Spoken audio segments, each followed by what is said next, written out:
Pour ne manquer aucune histoire du soir avec Lilou, n'oubliez pas de vous abonner à la chaîne et d'activer la cloche des notifications. C'est l'heure de l'histoire du soir avec Lilou. Vous êtes prêts? Les lutins et le cordonnier.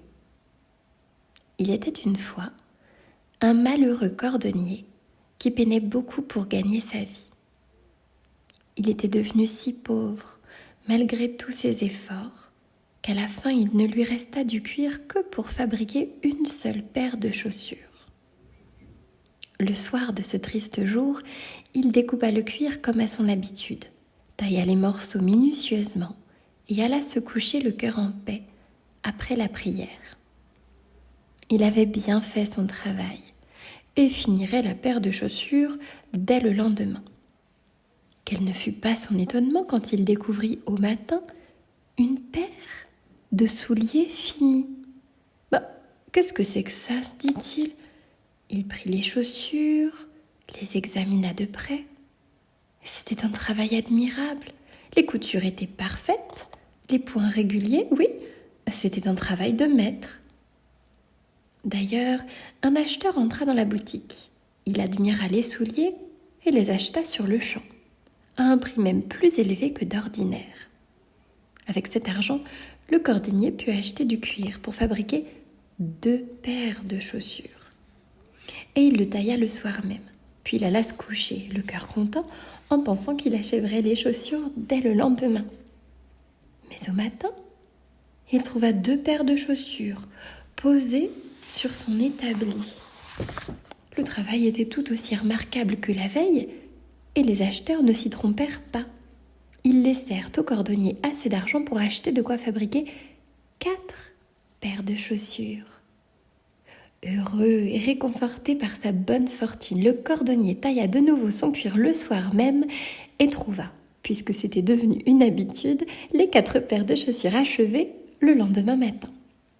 Par la suite, il en alla toujours de même, et comme le bon cordonnier trouvait toujours au matin des chaussures admirables que lui achetaient toujours de nouveaux clients, il fut sauvé de la misère. Il devint même presque riche. Un soir, peu de temps avant Noël, le cordonnier tout songeur parla ainsi à sa femme. « Ne te plairait-il pas de voir le visage de notre bienfaiteur? Et si nous veillions un peu cette nuit pour découvrir qui nous a ainsi sauvés de la misère? » Ah, pour sûr, lui dit son épouse, cachons-nous derrière les vêtements de notre armoire et laissons une chandelle brûler, ainsi nous verrons bien qui nous aide si généreusement.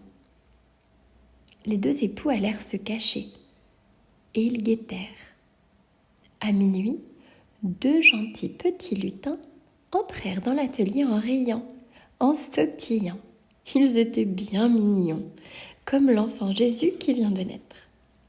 Sans tarder, ils allèrent s'installer à l'établi du cordonnier et tirèrent à eux les découpes de cuir préparées. Puis ils les assemblèrent, les piquèrent et se mirent à les coudre avec une agilité stupéfiante. Leurs petites mains étaient habiles et si rapides qu'on peinait à suivre leur travail. Hop, hop, hop, il y avait bien là quelque magie, tant ils étaient adroits. Et ils ne cessèrent pas de travailler avant que tout fût achevé.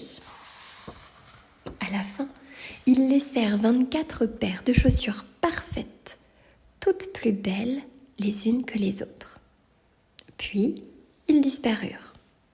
Au matin, la femme dit au cordonnier « Ces petits lutins nous ont apporté la richesse. Et ils se promènent nus dans le froid. Comment est-ce possible?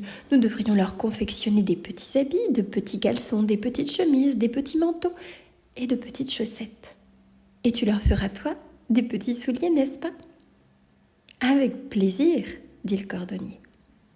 Aussitôt dit, aussitôt fait.